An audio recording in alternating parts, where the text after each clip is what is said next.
वक्त पूरी दुनिया में अगर कोई खबर सभी से जिसे कहें सीधे सीधे जुड़ी हुई है और सभी की निगाहें उस खबर पर दिन रात हमेशा टिकी रहती है, अमेरिकन टाइमलाइन को भी फॉलो करते हैं, हिंदुस्तान की और ईरान की भी, क्योंकि जंग ऐसी जगह पर चल रही है जिस जंग का असर सीधे आपकी, मेरी और दुनिया के हर शख्स की जिंदगी पर होता है, क्योंकि पूरी दुनिया का जो एनर्जी चैनल है वो चोक हो रहा है और उससे हमारी अर्थव्यवस्थाएं, हमारी इंडस्ट्रीज, वो इस वक्त धीरे धीरे धीरे ये सीपन हो रहा है और वो इस वक्त फंसी हुई हैं। तो सभी के जहन में एक सवाल है, अमेरिका और ईरान के बीच जो फिलहाल सीज फायर है ये कब तक रहेगा? ईरान में न अमेरिकी और इजरायली विमान उड़ रहे हैं, न बम बरस रहे हैं, लेकिन क्या ये तूफान से पहले की शांति है? अभी तक अमेरिका और इजरायल केवल ईरान से लड़ रहे थे, लेकिन क्या इस बार बड़ी जंग का खतरा मंडरा रहा है? और ऐसा हम क्यों कह रहे हैं? क्योंकि अब इसमें बड़े प्लेयर्स भी इन्वॉल्व हो रहे हैं। अमेरिका की हॉर्मुज़ स्ट्रेट की नाकेबंदी के खिलाफ रूस और चीन अब खुलकर सामने आ गए हैं। ऐसे में सवाल ये कि क्या अब चीन और रूस भी इस जंग में उतरेंगे?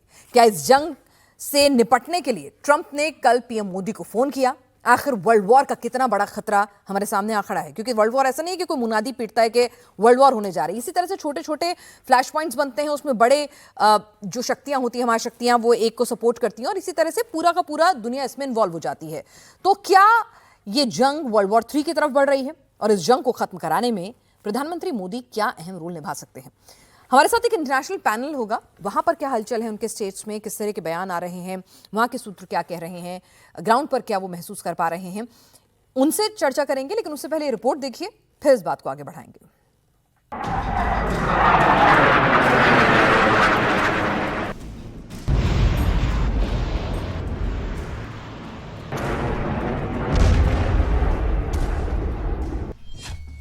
रूस और चीन मिडिल ईस्ट जंग में कूदेंगे।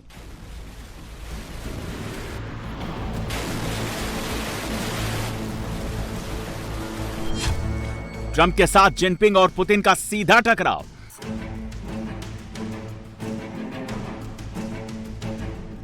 हॉर्मुज स्ट्रेट की नाकेबंदी के बाद भारी तनाव।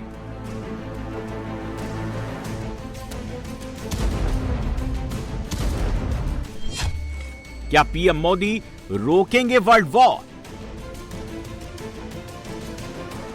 अमेरिका और ईरान के बीच फिलहाल बमबारी और बर्बादी रुकी है। न ईरान पर इजराइल और अमेरिका हमले कर रहे हैं, न ईरान पलटवार कर रहा है। ईरान और अमेरिका के बीच फिलहाल 2 हफ्ते का सीज फायर लागू है। सीज फायर खत्म होने के बाद क्या होगा, किसी को नहीं पता।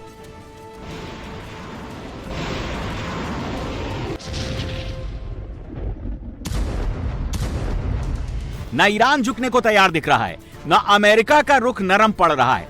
अब दोनों देश नए मुद्दे पर टकराते नजर आ रहे हैं। वो मुद्दा है हॉर्मुज स्ट्रेट की नाकेबंदी का। जिन शर्तों को लेकर दोनों देशों के बीच सीज फायर का ऐलान हुआ था, उनमें प्रमुख मुद्दा यह था कि ईरान तुरंत हॉर्मुज स्ट्रेट को खोलेगा। लेकिन ईरान ने हॉर्मुज स्ट्रेट खोलना तो छोड़िए, वहां पर बारूदी सुरंगें बिछा दी, जिससे न कोई जहाज वहां से गुजर पाए। वो हॉर्मुज से गुजरने वाले जहाजों पर चुंगी वसूल रहा है। इससे बौखलाए अमेरिका ने हॉर्मुज स्ट्रेट की नाकेबंदी शुरू कर दी है। ट्रंप के आदेश पर सोमवार से अमेरिकी नेवी ने हॉर्मुज से जहाजों के निकलने का रास्ता ब्लॉक कर दिया है। यहां से गुजरने वाले जहाजों की अमेरिकी नेवी निगरानी कर रही है। नाकेबंदी को लागू करने के लिए अमेरिका ने अपने युद्धपोत यूएसएस अब्राहम लिंकन को फारस की खाड़ी के पास भेज दिया है, तो 11 डिस्ट्रॉयर भी वहां तैनात कर रखे हैं। अमेरिका ने 10,000 नाविकों, मरीन और एयरमैन की तैनाती कर दी है। ट्रंप का कहना है कि वो ईरान को दुनिया को ब्लैकमेल करने की इजाजत बिल्कुल नहीं देंगे।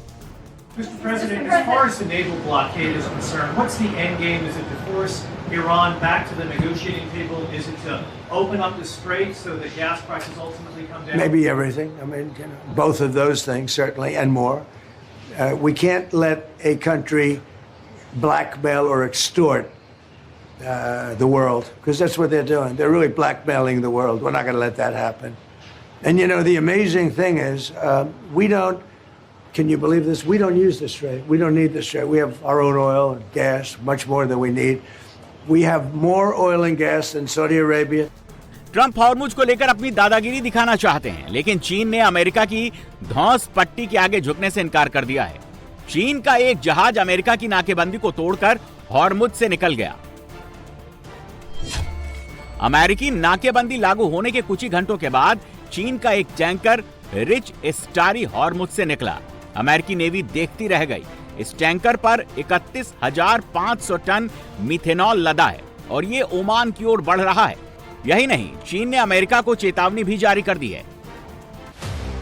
चीन के रक्षा मंत्री डोंग जुन ने कहा है कि हमारे जहाज स्ट्रेट ऑफ हॉर्मुज से आ रहे हैं। हमारा ईरान के साथ ऊर्जा और व्यापार का समझौता है। उम्मीद करते हैं कि कोई दूसरा देश इसमें दखल नहीं देगा। चीन ही नहीं, रूस भी हॉर्मुज पर अमेरिकी दादागिरी सहने को तैयार नहीं है। रूस के राष्ट्रपति ने अपने विदेश मंत्री सर्गेई लावरोव को आगे की रणनीति पर चर्चा करने के लिए चीन भेज दिया। लावरोव चीन पहुंच चुके हैं और वहां पर उन्होंने चीन के विदेश मंत्री से मुलाकात की है। ईरान पहले से धमकी दे रहा है कि अगर उसके बंदरगाहों पर हमला हुआ तो वो खाड़ी के पोर्ट को निशाना करेगा, उन्हें तबाह करेगा। ट्रंप ऐसे फंसे हैं कि उन्हें कुछ समझ में नहीं आ रहा है कि कैसे निकलें। ऐसे हालात में उन्हें पीएम मोदी की याद आई। ट्रंप ने कल शाम प्रधानमंत्री मोदी को फोन किया, 40 मिनट तक बात की।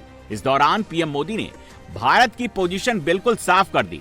पीएम मोदी ने कहा कि स्ट्रेट ऑफ हॉर्मुज को न केवल खोलना बल्कि इसे सुरक्षित रखना जरूरी है।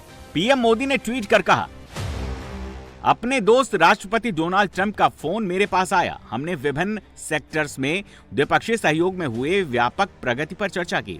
हम सभी क्षेत्रों में अपनी व्यापक वैश्विक स्ट्रेटेजिक पार्टनरशिप और मजबूत करने को लेकर प्रतिबद्ध हैं। हमने पश्चिम एशिया को लेकर भी चर्चा की। साथ ही स्ट्रेट ऑफ हॉर्मुज को खुला और सुरक्षित रखने पर जोर दिया। 28 फरवरी को ईरान और अमेरिका और इजराइल के हमले के बाद मोदी और ट्रंप के बीच यह तीसरी बातचीत है। तो क्या राष्ट्रपति ट्रंप जंग रुकवाने के लिए पीएम मोदी को फोन कर रहे हैं? क्या इस जंग को केवल मोदी ही रुकवा सकते हैं? जंग शुरू होने के बाद ट्रंप के 3 फोन का राज क्या है? दुनिया के एक्सपर्ट भी कह रहे हैं कि इस जंग को मोदी ही रुकवा सकते हैं। In the world right now that are in a position to stop this, and they should stop it together.